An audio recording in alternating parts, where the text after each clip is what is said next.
ആകാശവാണി.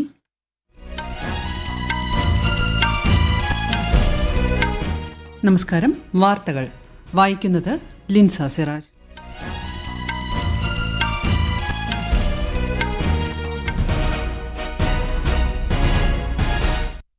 പ്രധാന വാർത്തകൾ. ആഭ്യന്തരോൽപാദനത്തിലെ വളർച്ചാ നിരക്ക് രാജ്യത്തിന്റെ വർദ്ധിച്ചുവരുന്ന പുരോഗതിയുടെ പ്രതിഫലനമാണെന്ന് പ്രധാനമന്ത്രി നരേന്ദ്രമോദി.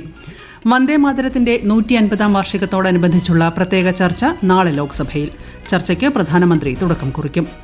കേരളത്തിൽ തദ്ദേശ തെരഞ്ഞെടുപ്പിന്റെ ആദ്യഘട്ട വോട്ടെടുപ്പിനുള്ള പരസ്യപ്രചാരണം ഇന്ന് അവസാനിക്കും. 7 തെക്കൻ ജില്ലകൾ ചൊവ്വാഴ്ച പോളിംഗ് ബൂത്തിലേക്ക്. രാജ്യത്തുടനീളം ഇൻഡിഗോ വിമാന സർവീസുകൾ തടസ്സപ്പെട്ടതുമൂലം യാത്രക്കാർക്കുണ്ടായ ബുദ്ധിമുട്ട് പരിഹരിക്കാൻ അടിയന്തര നടപടിയുമായി കേന്ദ്ര സർക്കാർ. ഇന്ന് സായുധ സേനാ പതാക ദിനം. ഉപരാഷ്ട്രപതി, പ്രധാനമന്ത്രി, രാജ്യരക്ഷാമന്ത്രി എന്നിവർ സൈനികർക്ക് ആശംസകൾ നേർന്നു. FIH പുരുഷ ഹോക്കി ജൂനിയർ ലോകകപ്പ് സെമിഫൈനലിൽ ഇന്ത്യ ഇന്ന് ജർമ്മനിയെ നേരിടും. വാർത്തകൾ വിശദമായി. ആഗോളതലത്തിൽ ഉയർന്ന വളർച്ചയുടെയും കുറഞ്ഞ പണപ്പെരുപ്പത്തിന്റെയും മാതൃകയായി ഇന്ത്യ നിലകൊള്ളുകയാണെന്ന് പ്രധാനമന്ത്രി നരേന്ദ്രമോദി. നടപ്പ് സാമ്പത്തിക വർഷത്തിന്റെ 2ാം പാദത്തിലെ 8% GDP വളർച്ചാ നിരക്ക് രാജ്യത്തിന്റെ വർദ്ധിച്ചുവരുന്ന പുരോഗതിയുടെ പ്രതിഫലനമാണെന്ന് പ്രധാനമന്ത്രി എടുത്തു പറഞ്ഞു. ഇന്ത്യയുടെ സാധ്യതകൾ വളരെക്കാലമായി ഉപയോഗപ്പെടുത്തിയിട്ടില്ലെന്നും എന്നാൽ വടക്കുകിഴക്കൻ മേഖലകൾ, ഗ്രാമങ്ങൾ, ടയർ 2, ടയർ 3 നഗരങ്ങൾ, സമുദ്ര സമ്പദ് വ്യവസ്ഥ, ബഹിരാകാശ മേഖല തുടങ്ങിയവയുടെ പൂർണ്ണശേഷി ഇപ്പോൾ തിരിച്ചറിഞ്ഞുകൊണ്ടിരിക്കുകയാണെന്നും പ്രധാനമന്ത്രി പറഞ്ഞു. ദേശീയ ഗീതമായ വന്ദേമാതരത്തിന്റെ 150ാം വാർഷികത്തോടനുബന്ധിച്ചുള്ള പ്രത്യേക ചർച്ച നാളെ ലോക്സഭയിൽ. പ്രധാനമന്ത്രി നരേന്ദ്രമോദി ചർച്ചയ്ക്ക് തുടക്കം കുറിക്കുമെന്ന് ഔദ്യോഗിക വൃത്തങ്ങൾ അറിയിച്ചു. നേരത്തെ പാർലമെന്ററി കാര്യമന്ത്രി കിരൺ റിജിജു അറിയിച്ചത് പ്രകാരം രാജ്യത്തെ തെരഞ്ഞെടുപ്പ് പരിഷ്കാരങ്ങളെക്കുറിച്ചുള്ള ചർച്ച ലോക്സഭയിൽ മറ്റന്നാൾ നടക്കും. ഉപരാഷ്ട്രപതി CP രാധാകൃഷ്ണൻ ഇന്ന് ഹരിയാനയിലെ ഗുരുഗ്രാമിൽ ബ്രഹ്മകുമാരീസിന്റെ ഓം ശാന്തി റിട്രീറ്റ് സെന്റർ രജത ജൂബിലി വർഷത്തിന്റെ ഉദ്ഘാടന ചടങ്ങിൽ മുഖ്യാതിഥിയായി പങ്കെടുക്കും.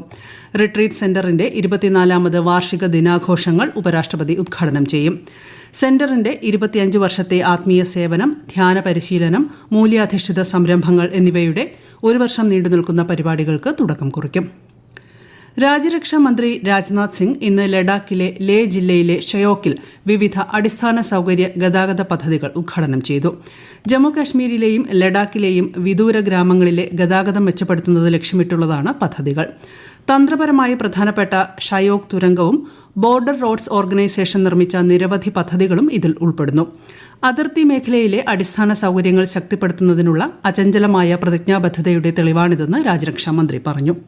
साथियों, न केवल सिक्योरिटी, न केवल इंफ्रास्ट्रक्चर डेवलपमेंट, बल्कि इकोनॉमिक प्रॉस्पेरिटी के संबंध में भी हमारी कनेक्टिविटी और कम्युनिकेशन का एक बहुत ही महत्वपूर्ण योगदान रहा है. आप सबकी जिजीविषा आपके निर्माण कार्यों में तो दिखती ही है, लेकिन इसके साथ साथ आप जिस तरह से ह्यूमैनिटेरियन असिस्टेंस में अपनी भूमिका निभाते हैं वह भी बेहद सराहनीय है. ഗോവയിൽ ഇന്നലെ അർദ്ധരാത്രിയുണ്ടായ തീപിടുത്തത്തിൽ മരണം 25ആയി. മരിച്ചവരിൽ ഭൂരിഭാഗവും ഒരു നൈറ്റ് ക്ലബ്ബിലെ ജീവനക്കാരും അർപ്പോറയിലെ 4 വിനോദസഞ്ചാരികളുമാണ്. ഗ്യാസ് സിലിണ്ടർ പൊട്ടിത്തെറിച്ചാണ് അപകടമെന്ന് പ്രാഥമിക നിഗമനം. അഗ്നിരക്ഷാസേനയും പോലീസും സംഭവസ്ഥലത്ത് രക്ഷാപ്രവർത്തനങ്ങൾ നടത്തുന്നു. മതിയായ പരിശോധനകൾ കൂടാതെ ക്ലബ്ബിന് അനുമതി നൽകിയ ഉദ്യോഗസ്ഥർ ഉൾപ്പെടെ ഉത്തരവാദികളായ എല്ലാവർക്കുമെതിരെ കർശന നടപടികൾ സ്വീകരിക്കുമെന്ന് സ്ഥലം സന്ദർശിച്ച മുഖ്യമന്ത്രി പ്രമോദ് സാവന്ത് അറിയിച്ചു. അപകടത്തിൽ രാഷ്ട്രപതി ദ്രൌപദി മുർമു, ഉപരാഷ്ട്രപതി CP രാധാകൃഷ്ണൻ, പ്രധാനമന്ത്രി നരേന്ദ്രമോദി, മന്ത്രിമാരായ അമിത്ഷാ, JP നഡ്ഡ എന്നിവർ അനുശോചനം രേഖപ്പെടുത്തി. മരിച്ചവരുടെ അടുത്ത ബന്ധുക്കൾക്ക് പ്രധാനമന്ത്രിയുടെ ദേശീയ ദുരിതാശ്വാസ നിധിയിൽ നിന്ന് 2 ലക്ഷം രൂപ വീതവും പരിക്കേറ്റവർക്ക് 50,000 രൂപ വീതവും ധനസഹായം നൽകുമെന്ന് പ്രധാനമന്ത്രി പ്രഖ്യാപിച്ചു. കേരളത്തിൽ തദ്ദേശ തെരഞ്ഞെടുപ്പിന്റെ ആദ്യഘട്ടത്തിൽ വോട്ടെടുപ്പ് നടക്കുന്ന 7 ജില്ലകളിൽ പരസ്യപ്രചാരണം ഇന്ന് വൈകിട്ട് അവസാനിക്കും. തിരുവനന്തപുരം മുതൽ എറണാകുളം വരെയുള്ള ജില്ലകളിലാണ് ആദ്യഘട്ട വോട്ടെടുപ്പ്. 2ാം ഘട്ടം ഈ മാസം 11-നും വോട്ടെണ്ണൽ 13-നും നടക്കും.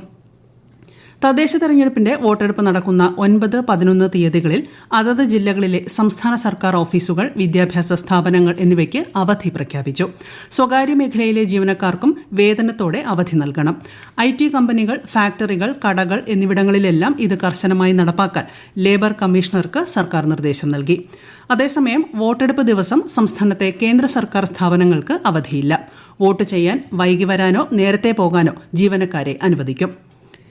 തീവ്ര വോട്ടർ പട്ടിക പരിഷ്കരണം രണ്ടാം ഘട്ടത്തിന്റെ ഭാഗമായി രാജ്യത്ത് ഇതുവരെ 50,93,00,000-ലേറെ എന്യൂമറേഷൻ ഫോമുകൾ വിതരണം ചെയ്തതായി കേന്ദ്ര തിരഞ്ഞെടുപ്പ് കമ്മീഷൻ.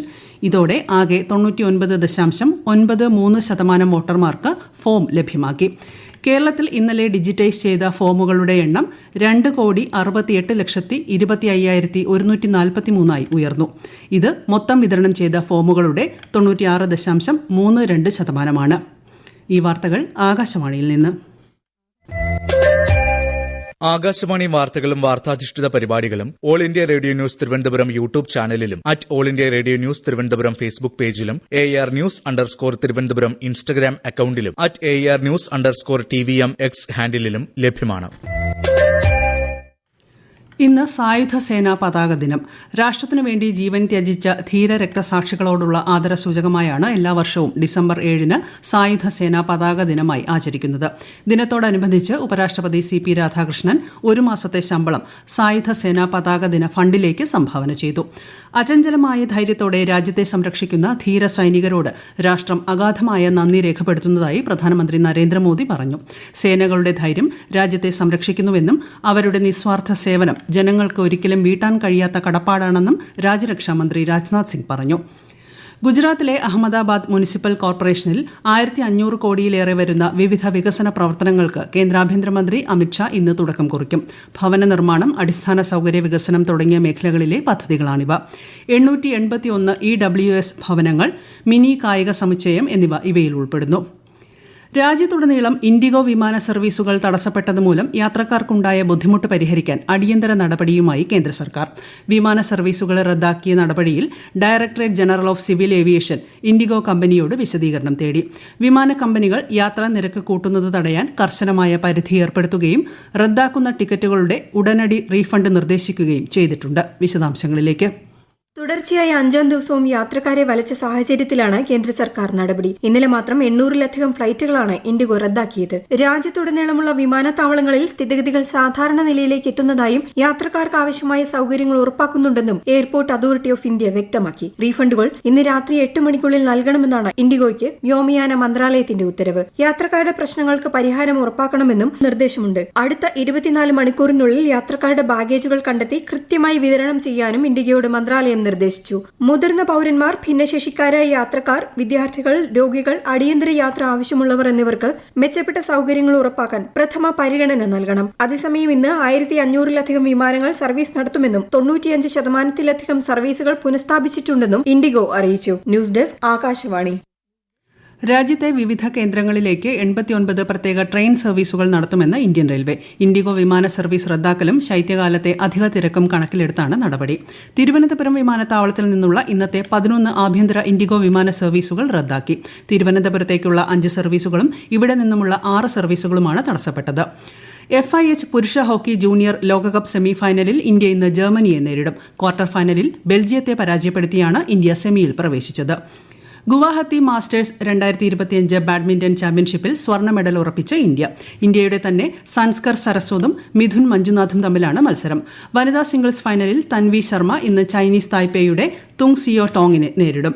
പുരുഷ ഡബിൾസിൽ ഇന്ത്യ ഫൈനലിലെത്തി. ടോപ്പ് സീഡുകളായ പൃഥ്വി കൃഷ്ണമൂർത്തി റോയ്, സായ് പ്രതീക് സഖ്യം മലേഷ്യയുടെ കാങ്ഹായ് സിംഗ്, ആരോൺ തായ് എന്നിവരെ ഇന്ന് ഫൈനലിൽ നേരിടും. ലോകത്തിലെ അദൃശ്യമായ സാംസ്കാരിക പൈതൃകം സംരക്ഷിക്കുന്നത് ലക്ഷ്യമിട്ടുള്ള യുനെസ്കോയുടെ 20ാമത് ഇന്റർ ഗവൺമെന്റൽ സമിതി സമ്മേളനത്തിന് നാളെ ചുവപ്പുകോട്ടയിൽ തുടക്കം. ഈ മാസം 13 വരെ നീണ്ടു നിൽക്കുന്നതാണ് പരിപാടി. വിദേശകാര്യമന്ത്രി S. ജയശങ്കർ ഉദ്ഘാടന സമ്മേളനത്തിൽ മുഖ്യാതിഥിയാകും. നിർമ്മിത ബുദ്ധി പുരോഗതിയുടെ അവിഭാജ്യ ഘടകമായി മാറിയിരിക്കുന്നുവെന്ന് ഇന്ത്യൻ ബഹിരാകാശ യാത്രികനും വ്യോമസേന ഗ്രൂപ്പ് ക്യാപ്റ്റനുമായ ശുഭാംശു ശുക്ല ന്യൂഡൽഹിയിൽ നടന്ന ഒരു പരിപാടിയെ അഭിസംബോധന ചെയ്ത് സംസാരിക്കുകയായിരുന്നു അദ്ദേഹം. നിർമ്മിത ബുദ്ധി വ്യാപകമായി ഉപയോഗിക്കുമെന്നും അത് വികസനത്തിന്റെ എല്ലാ മേഖലകളിലും കാര്യങ്ങൾ നേടുന്നതിന് ഒരു ഉപകരണമായി മാറിയെന്നും അദ്ദേഹം പറഞ്ഞു. പ്രധാന വാർത്തകൾ വീണ്ടും. ആഭ്യന്തരോൽപാദനത്തിന്റെ വളർച്ചാ നിരക്ക് രാജ്യത്തിന്റെ വർദ്ധിച്ചുവരുന്ന പുരോഗതിയുടെ പ്രതിഫലനമാണെന്ന് പ്രധാനമന്ത്രി നരേന്ദ്രമോദി. വന്ദേമാതരത്തിന്റെ 150ാം വാർഷികത്തോടനുബന്ധിച്ചുള്ള പ്രത്യേക ചർച്ച നാളെ ലോക്സഭയിൽ. ചർച്ചയ്ക്ക് പ്രധാനമന്ത്രി തുടക്കം കുറിക്കും. കേരളത്തിൽ തദ്ദേശ തെരഞ്ഞെടുപ്പിന്റെ ആദ്യഘട്ട വോട്ടെടുപ്പിനുള്ള പരസ്യപ്രചാരണം ഇന്ന് അവസാനിക്കും. 7 തെക്കൻ ജില്ലകൾ ചൊവ്വാഴ്ച പോളിംഗ് ബൂത്തിലേക്ക്. രാജ്യത്തുടനീളം ഇൻഡിഗോ വിമാന സർവീസുകൾ തടസ്സപ്പെട്ടതുമൂലം യാത്രക്കാർക്കുണ്ടായ ബുദ്ധിമുട്ട് പരിഹരിക്കാൻ അടിയന്തര നടപടിയുമായി കേന്ദ്ര സർക്കാർ. ഇന്ന് സായുധ സേനാ പതാക ദിനം. ഉപരാഷ്ട്രപതി, പ്രധാനമന്ത്രി, രാജ്യരക്ഷാ മന്ത്രി എന്നിവർ സൈനികർക്ക് ആശംസകൾ നേർന്നു. FIH പുരുഷ ഹോക്കി ജൂനിയർ ലോകകപ്പ് സെമി ഫൈനലിൽ ഇന്ത്യ ഇന്ന് ജർമ്മനിയെ നേരിടും. വാർത്തകൾ കഴിഞ്ഞു. അടുത്ത വാർത്താ പ്രക്ഷേപണം വൈകിട്ട് 6:30.